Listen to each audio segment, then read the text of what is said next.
episode of Labs Podcast with Osis Fidralaya. Halo semuanya, kenalin aku Armida Dan aku Neva. yang bakal temenin bincang-bincang seru pada Labs Podcast kali ini.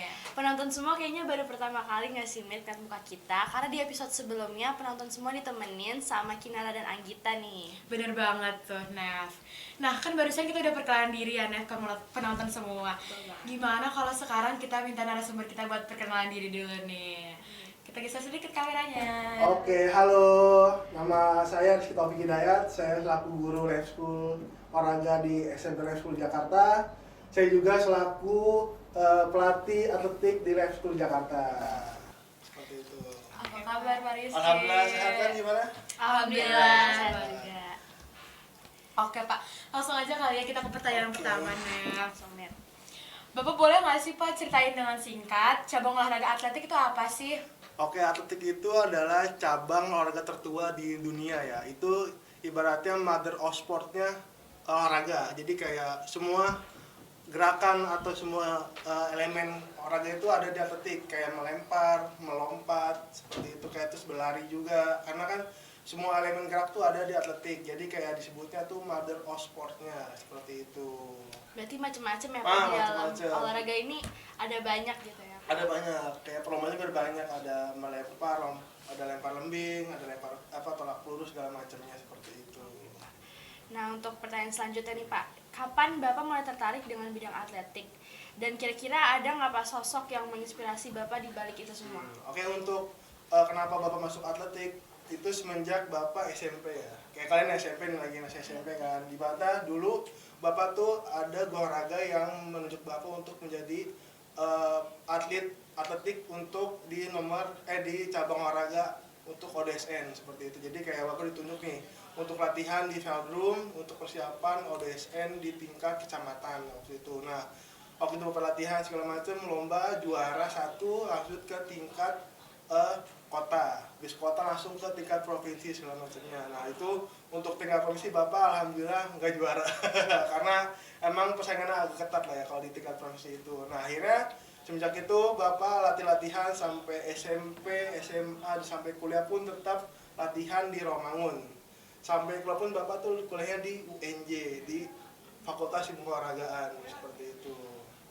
Berarti kalau ikut perlombaan atletik kayak gini perlu banyak latihan ya Pak? Perlu, karena dulu Bapak juga pas waktu kuliah ya, mungkin semenjak sekolah Bapak tuh latihan pagi sore, Sabtu Minggu tetap latihan juga setiap hari segala macamnya sampai ya itu, karena kan perjuangan itu nggak gampang lah ya, butuh perjuangan, butuh waktu juga, butuh tenaga yang ekstra untuk mendapat prestasi seperti itu. Oh gitu, Pak. Nah, buat pertanyaan selanjutnya, perlombaan bidang atletik apa aja yang udah pernah Bapak ikuti? Terus ada nggak yang paling berkesan gitu dari semua perlombaan yang pernah Bapak ikuti? Oke, yang pertama tuh Bapak yang paling Bapak ikutin sering ya itu di tolak peluru. Karena itu Bapak untuk spesialisnya itu di tolak peluru karena udah dari SMP, SMA sampai kuliah pun Bapak udah latihan udah sekitar 6 tahunan lah ya untuk latihan tolak peluru itu, karena kan cukup lama. Sampai akhirnya Bapak tuh di peaknya atau puncaknya tuh di PON mahasiswa. Jadi kayak semua mahasiswa tuh terkumpul di satu kejuaraan di tingkat nasional. Jadi kayak waktu itu di Kalimantan di tahun 2023 waktu itu. Nah, itu Bapak emang itu pikir di situ.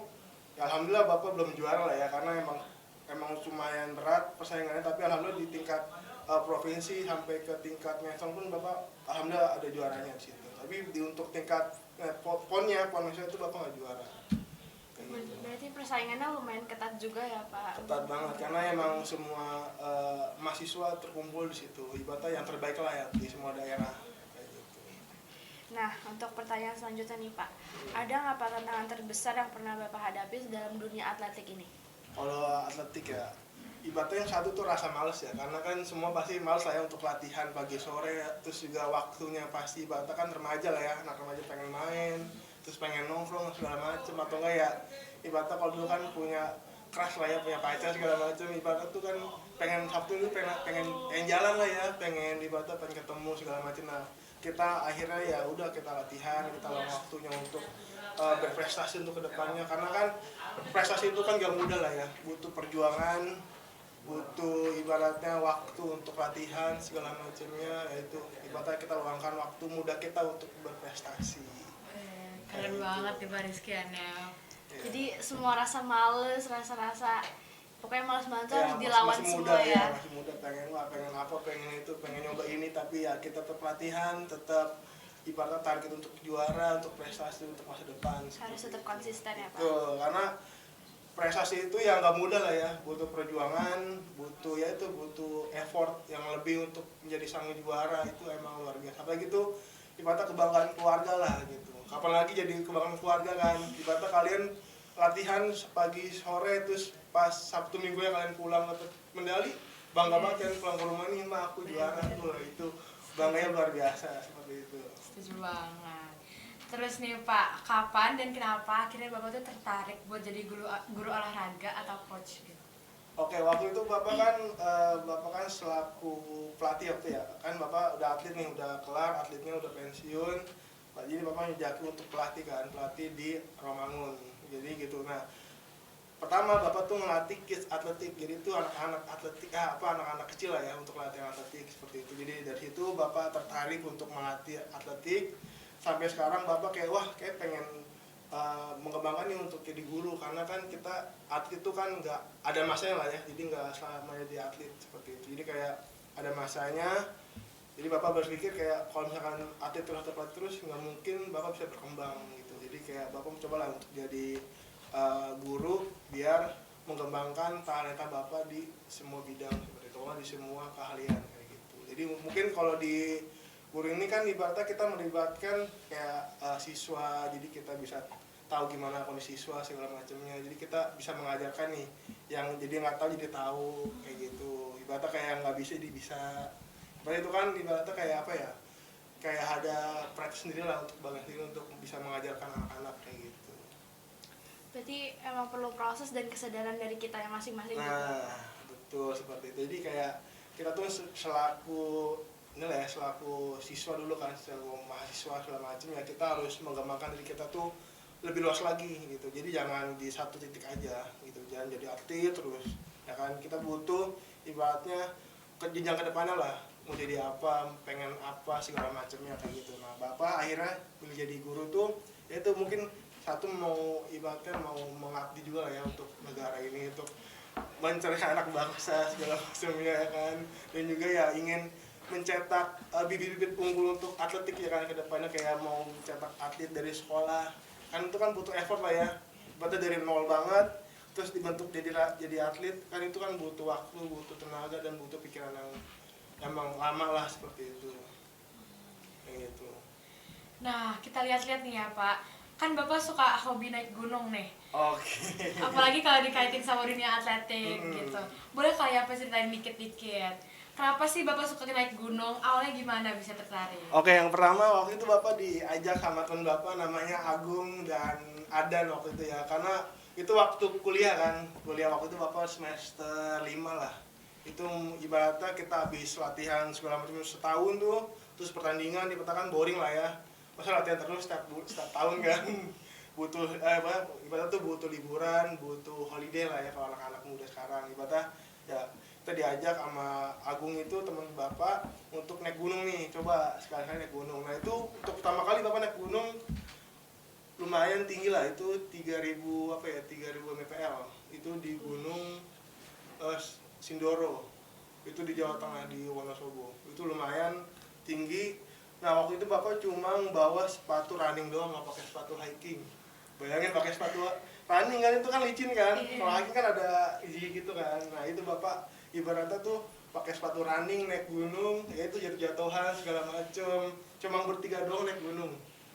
Yang lainnya ya nggak tahu ya kenapa. Waktu itu kan Bapak emang rame sih, ada 10 orang tapi tiba-tiba 3 orang doang jadinya.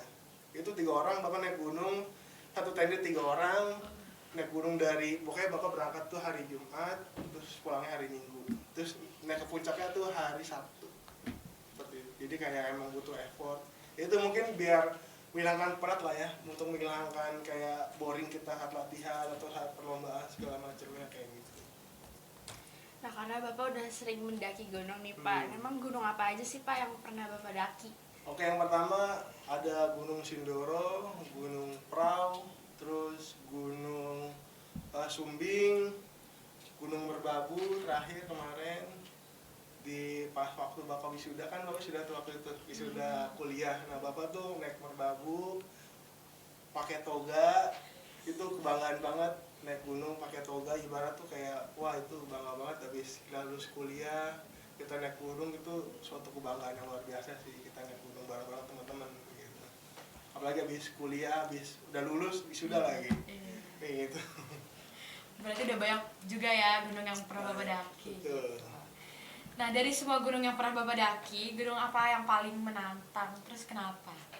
Yang pertama tuh Gunung Sindoro lah ya, karena itu pertama kali bapak cuma pakai sepatu running naik gunung, dan itu coba jatuh-jatuhan, bapak guling-gulingan karena emang licin banget kan, itu gunung emang basah dan juga banyak batu-batuan segala macam. Itu luar biasa sih effortnya, karena ya kita cuma pakai sepatu running untuk naik gunung, karena kan kalau gunung itu harus safety lah ya, ibaratnya harus safety, harus semua harus aman, karena kan kita ibaratnya itu melawan laut lah ya kalau naik gunung itu, karena kan dingin, terus kadang juga panas ya kan, itu emang luar biasa. Kalau di gunung waktu itu gunung Sindoro itu emang lagi waktu itu lagi hujan sih, hujan deras di sana gitu. Emang ya itu alhamdulillah itu pertama kali bapak naik gunung, langsung puncak, langsung kena ibaratnya pemandangan yang bagus banget di sana, alhamdulillah banget itu. Pertama kali naik gunung cuma pakai sepatu running. Jadi naik gunung ini persiapannya juga harus matang juga ya Pak? Harus mateng banget, karena ibaratnya tuh kalau naik gunung itu kita harus persiapan kayak mau pertandingan lah gitu. Ibaratnya butuh latihan nih sebulan.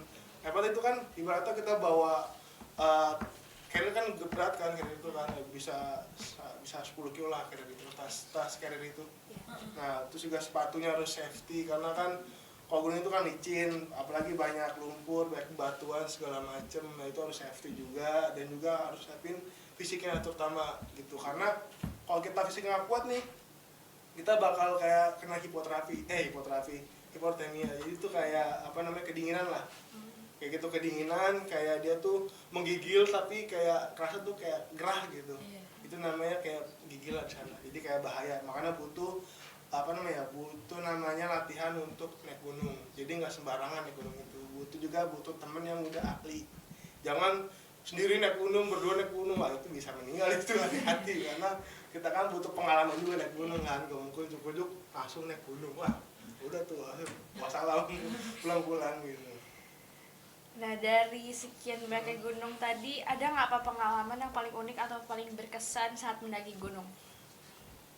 Waktu naik gunung ya itu ada di tenda ya, kita bareng-bareng sama teman-teman itu, ibaratnya apa ya, karena dingin dan juga emang cuacanya cukup mendukung untuk perut kita makan terus tiba-tiba ya buang angin lah di dalam tenda itu kan, ibaratnya kita makan terus tapi sih kan butuh buangan lah ya gitu, kayak tiba-tiba buang angin di tenda. Satu tenda itu kan ada 3 orang 5 orang ya kalau misalkan naik gunung, udah tuh kebauan di situ ya, itu lumayan mengganggu lah ya, apalagi tuh cukup bikin kenangan juga di situ.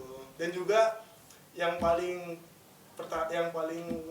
seru itu kalau naik gunung itu harus ibaratnya BAB itu di gunung, bukan BAB di WC tapi Berarti di harus tanah. siap sama kayak gitu. Asli Ya, tanah, gak mungkin kamu bawa WC dong ya kan? Jadi kayak butuh namanya ya, ibaratnya kalau misalkan naik gunung itu harus ada galian lah untuk kalian BAB segala macem kan, gitu. Jadi kalau naik gunung itu harus survival lah, harus ibaratnya harus bertahan hidup di sana kayak gitu. Menurut Bapak nih, kalau harus milih, lebih suka bertanding atletik atau naik gunung?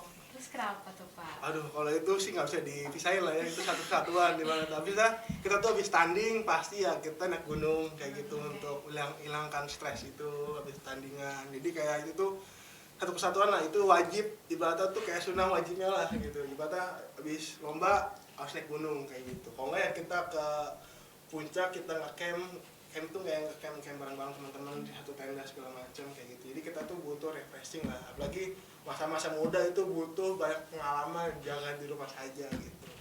Jangan cuma di rumah main HP segala macam. Itu tuh butuh cerita untuk masa tua kayak gitu. Karena kalau di rumah doang ngapain kan, cuma HP doang, main ML segala macam. Kalau nggak ada cerita untuk dari itu buat apa ya kan? Kayak gitu. Jadi kita tuh butuh namanya ya pengalaman di luar. Kayak kita tuh kalau kita jalan nih, kita pergi berbagai sama teman-teman, kita tahu tuh gimana teman yang emang males, emang teman yang cuma teman doang gitu. Jadi ketahuan tuh kalau misalkan kita pergi jauh-jauh, misalkan naik gunung atau kita pergi ke pantai segala macem, itu tuh ketahuan teman yang cuma teman doang.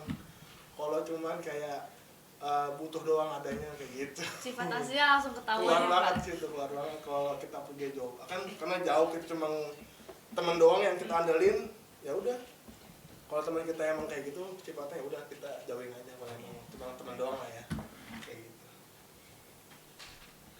Terus nih Pak, ada nggak Bapak pesan buat orang-orang di luar sana yang pengen coba naik gunung atau terjun ke dunia atletik gitu? Oke, yang pertama untuk naik gunung dulu ya.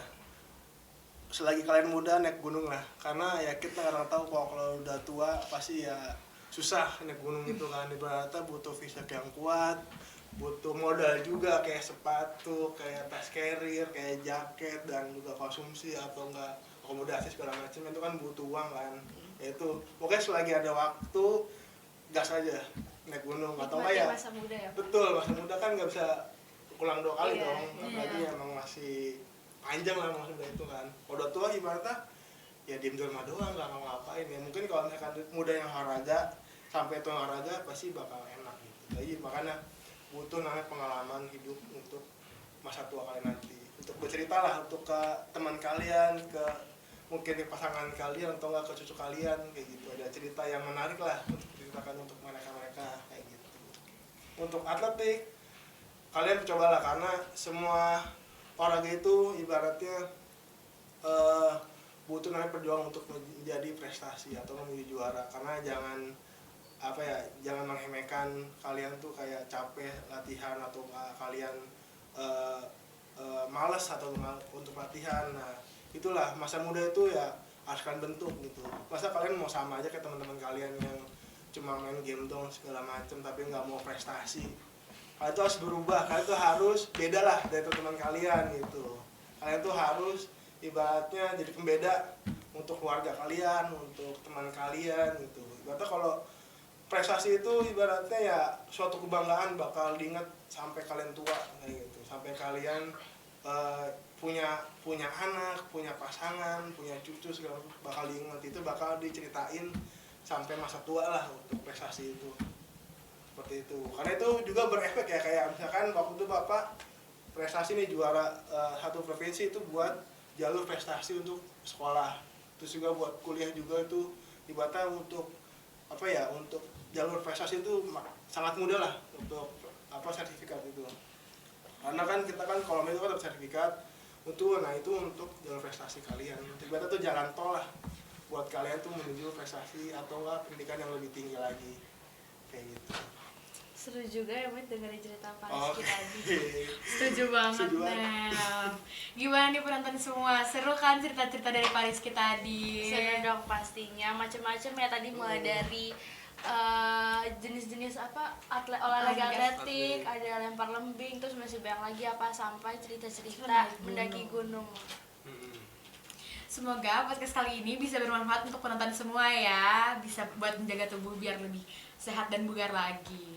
Pastinya dong, Mit. Terima kasih ya untuk penonton semua yang udah meluangkan waktu untuk nonton podcast kedua kita sampai akhir. Dan terima kasih juga buat Pak Rizky udah menyempatkan untuk hadir di podcast with Osis Fidralaya. Oke, terima kasih juga untuk Osis SMP Life School. Semoga makin berkembang juga, makin berprestasi juga ke depannya, dan juga makin cerah juga masa depannya. Amin. And see you on the next episode of Flash Podcast with Osis Fidralaya. Bye-bye semuanya.